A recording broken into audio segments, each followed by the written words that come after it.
So ngayon subukan natin kung maganda ba yung audio quality na kaya natin makuha dito sa ating Teon Q26 at gagamitin natin to bilang audio interface sa ating mobile phone o yung smartphone na nakikita nyo na yan. Yan tayo magre-record ng ating audio. So yung basic na connection muna ang pag-usapan natin. So ang mga kailangan natin, unang-una ay yung cable na kasama ng ating Q26, yung Type A to Type B na cable. Then kailangan natin ng OTG at kailangan din natin ng isa pang USB cable, Type C at Type A. Nagagamitan natin ng adapter. Ito yung ating magiging power supply. So kung gagamitin mo siya sa smartphone, dito ka maglalagay ng power supply o ng power source. Pero kung sa PC naman, diretso na yan dito sa ating Type B na port, diretso sa ating laptop or sa PC. At since yung smartphone ang gagamitin natin, so kailangan natin ng power supply. Connect natin itong Type C, then ito sa ating outlet or sa ating extension. Then connect natin yung Type B dito sa ating port. Then yung kabilang dulo nun, ay lalagyan natin ng OTG. At ito na yung ilalagay natin sa ating smartphone. Ngayon, connect natin yung ating power supply sa ating outlet. At siya, nakita nyo, umiilaw na yung ating interface. Yung kanyang pangalan, may ilaw na. Then yung mga knobs ay, syempre, walang ilaw yan dahil wala pa namang source na pumapasok or signal. Pero yung 48 volts na phantom power, may ilaw na. Yan. Yung ating direct monitoring, meron na rin. Yung ating effects at toggle ng ating stereo and mono, may ilaw na rin. So once na mag-power na yung ating interface, automatic yung icon dun sa ating smartphone ay lalabas na, yung icon ng headphone ay lalabas yun dun sa taas. Ibig sabihin nun connected na yung ating interface sa ating smartphone. Then mag-connect tayo ng mic. Ngayon kompleto na yung ating connection, pwede na tayo mag-record sa ating smartphone. Tara, subukan natin. Okay, so nakakonect na yung ating Q26 sa ating smartphone. So yung narinig mo na voice ngayon ay pumapasok na rito sa ating interface, palabas dun sa ating smartphone. Nakakonect yung aking XLR na mic dito. Itong ating broadcast mic na ginagamit. So nakikita nyo na may signal yung ating channel 1.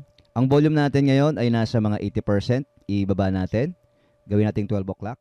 Check, check, check, check, check, check. Check. Sa headphone ko medyo mahina na. Ewan ko lang sa output. Check, check, check. Baba pa natin. Check, check, check. Yan. Balik na natin dun sa ating kaninang volume na mga nasa 80% lang. Yan. Check, check, check.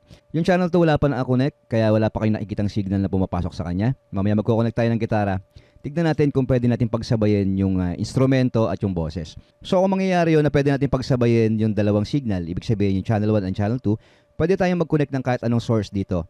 Ng music or laptop or cellphone.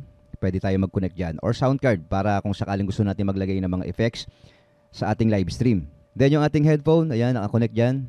Medyo nakasagad yung aking volume dahil medyo mahina yung audio ng ating monitor.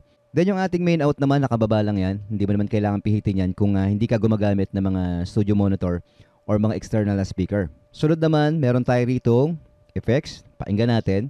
Ngayon, meron siyang switch dito. Bale, ito yung switch na to, i-toggle din siya between yung normal voice, gaya ng narinig mo ngayon.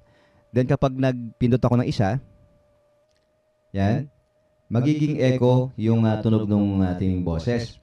Check, check, check, check, hey, hey, hey, hey, hey, mic, check. Then isang pindot pa, magiging mono naman yung output nito. Ibig sabihin, sa isang side lang, dito lang, sa isang side lang maririnig yung boses mo or kahit anumang nakalagay rito sa input natin. Then, kapag isang pindot pa, yan, babalik sa normal yung boses natin. Magiging stereo siya na walang effects. Ngayon, subukan natin maglagay ng gitara. Tignan natin kung kaya natin pagsabayin yung dalawang channel na to. Yung ating boses at yung gitara. Yan. So, ito yung cable ng ating gitara. Connect natin dito sa channel 2. Baba muna natin yung volume. Yan. Lagay tayo ng konting volume sa kanya. So, yun. Tumutunog nga. Taksan natin. Taksan pa natin ng konti. Lagyan natin sa 12 o'clock.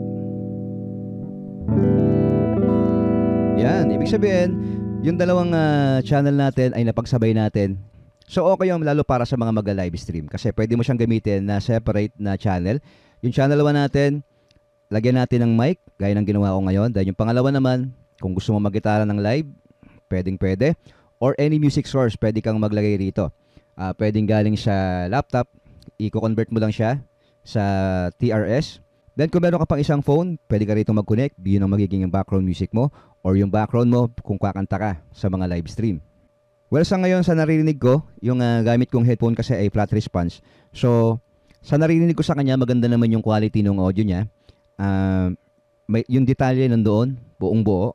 At yung mga hinahanap mo ng mga frequency ng boses, nandun lahat. Pero yung quality na yan, syempre magdidepende yan sa mic na gamit mo. Gaya ng gamit ko ngayon na broadcast mic, ito yung isang dynamic mic. Ngayon try natin sa isang condenser mic. Okay, ngayon ang condenser mic na tayo. Naka-activate naman yung ating 48 volts o yung ating phantom power. At nagbawas ako ng gain dahil syempre condenser mic siya, mas sensitive yan. Mas mataas yung impedance niya kaysa sa isang dynamic mic. So kailangan magbawas ka ng volume mo. So kapag tinaas natin yan, hey, check. So sensitive yung ating mga condenser mic. Yan, dinig nyo na yung electric fan sa gilid ko. Diba? So bababa natin ng konti yan sa tamang-tamang volume lang na kailangan natin. Yan, check. So ang gusto mo na yung condenser mic ang gamitin mo dito sa ating Q26, walang problema. Okay na okay siya. Maganda rin yung tunog niya. At mataas yung headroom nitong ating Q26. So para sa akin, napakalayo ng tunog nito kumpara mo sa mga sound card na nabibili natin sa market. Iba yung audio quality na kaya niyang i-produce. Gaya nitong narinig nyo ngayon. Kaya kung ang habol mo ay yung audio quality na kaya nating i-record or gamitin para sa isang live streaming, mas okay at recommended ko na gumamit ka ng isang interface gaya nito. So ayan yung test ng ating Teyon Q26 audio interface at maraming salamat po sa inyong panonood.